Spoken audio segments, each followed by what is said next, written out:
Bismillahirrahmanirrahim. Assalamualaikum warahmatullahi wabarakatuh. Bapak Ibu saudara sekalian, alhamdulillah pagi hari ini kita bisa bertemu di forum majelis ini ya, artikel pilihan.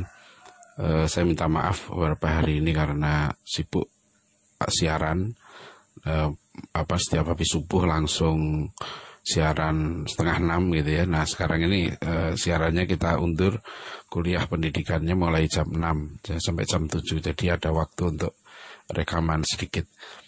Pagi hari ini artikel kita temanya adalah godaan wealth, power, and popularity. Nah jadi ini fenomena dunia modern kita sekarang ini, di mana yang dipuja bahkan nyaris dituhankan gitu ya, yang dipuja, yang didewakan gitu adalah tiga hal ya: wealth, power, and popularity. Jadi kekayaan, kekuasaan, dan popularitas.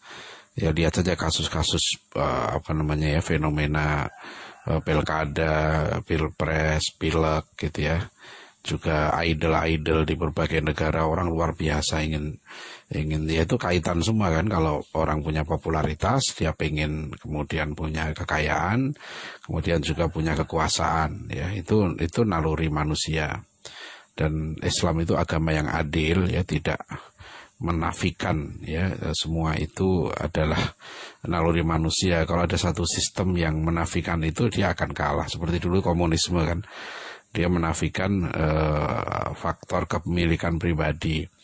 Ya, manusia disuruh bekerja semampunya, tapi diberi imbalan sesuai dengan kebutuhannya. Semua hasil kerjanya diserahkan kepada negara. Itu tidak sesuai dengan fitrah manusia. Maka sistem itu cepat runtuh. Nah, Islam meletakkan itu. Nah, dunia modern ini adalah tatorruf ya, berlebihan, wulu ya, memuja materi berlebihan, memuja kekuasaan, memuja popularitas ya, itu berlebihan sampai akhirnya mengalahkan hal-hal yang prinsip. Ya lihat saja orang yang populer itu salah benar dipuja. Ya, orang yang punya kuasa ya kan, apakah zalim atau enggak zalim, dia dihormati, dipuja, dimuliakan. Nah, itu yang tidak tahu. Ini menggoda ya, hal seperti ini. Padahal orang salah sangka ya, menyangka bahwa ketika hal itu bisa membawa bahagia.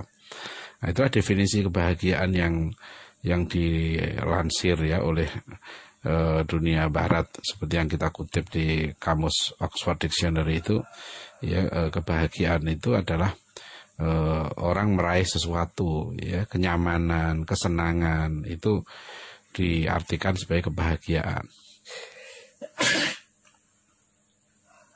Nah, kalau kebahagiaan itu seperti itu, sifatnya temporal. Ya, sa'adah yang dimaksudkan dalam Islam itu adalah ketenangan jiwa. Ya, satu kondisi di mana jiwa itu sudah menemukan keyakinan, ya, keimanan, dan kokoh keimanan itu, serta kemudian hidup dalam keyakinannya itu. Itu yang diartikan Prof. Alatas sebagai sa'adah. Dan itulah sebetulnya tujuan kita. Tujuan hidup, tujuan pendidikan kita itu untuk meraih kebahagiaan. Kebahagiaan akhirat. Adapun dunia ini adalah mengantarkan kepada kebahagiaan yang hakiki itu. Nah, itu yang sangat penting ya. Oleh karena itu di dalam Gurinam 12 pasal 1, Raja Ali Haji sudah menulis bait yang sangat penting itu ya. Barang siapa tiada memegang agama, maka sekali-sekali tiada boleh dibilangkan nama. Barang siapa mengenal Allah, maka suruh dan tegahnya tiada ia menyalah. Barang siapa mengenal dunia, taulah ia barang yang terperdaya. Barang siapa mengenal akhirat, taulah ia dunia itu mudorot. Nah, itu pentingnya ya. Jadi jangan sampai kita ikut tertipu ya. Kita tetap harus bekerja gitu ya, karena kita sebagai khalifatullah fil ard, memang kita tugasnya adalah memakmurkan bumi ini ya. Kita bukan kita bukan malaikat gitu ya, yang tidak diberi tugas oleh Allah memakmurkan bumi ini ya. Tapi kita tidak boleh mencintai dunia, karena hakikat dunia ini kebahagiaan ya, mataul ghurur dalam Al-Qur'an, wa mal hayatud dunya illa mataul ghurur. Tidaklah kehidupan dunia itu kecuali apa namanya, kesenangan yang menipu. Nah, ini hati-hati dengan tipu daya ini. Ya, betapa banyak ya ya misalnya kita ingin populer, ya kan, ingin Facebooknya apa namanya, temennya banyak, ingin YouTube-nya apa subscribernya banyak dan seterusnya. Itu naluri manusia. Tapi jangan itu dijadikan sebagai acuan utama ya. Juga artinya popularitas, harta gitu ya, dan kekuasaan itu hal yang sangat bermanfaat kalau digunakan untuk menyebarkan kebenaran. Jadi inilah keadilan Islam. Ya, kita kalau kita adil, kita akan sesuai dengan fitrah kita.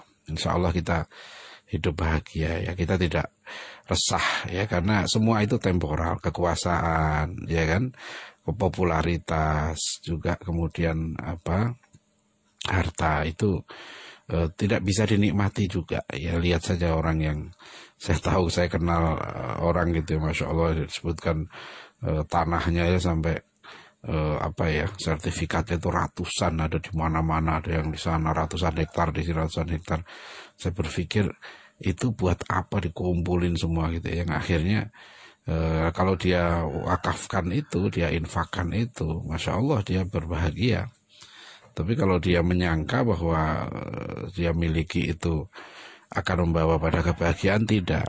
Ya, saya ya, pengalaman saya waktu jadi wartawan tuh saya kenal lah, mulai dari presiden sampai menteri sampai jenderal gitu ya. Kalau kita selami hidup mereka betul gitu ya, apakah mereka bahagia ya, apakah mereka hidupnya tenang, bahagia gitu ya. Orang melihat wah dia kuasa ya, tapi dia tidak bahagia kalau dia tidak apa namanya, berserah diri pada Allah SWT ya, kalau dia tidak menghayati hakikat kehidupan dunia ini.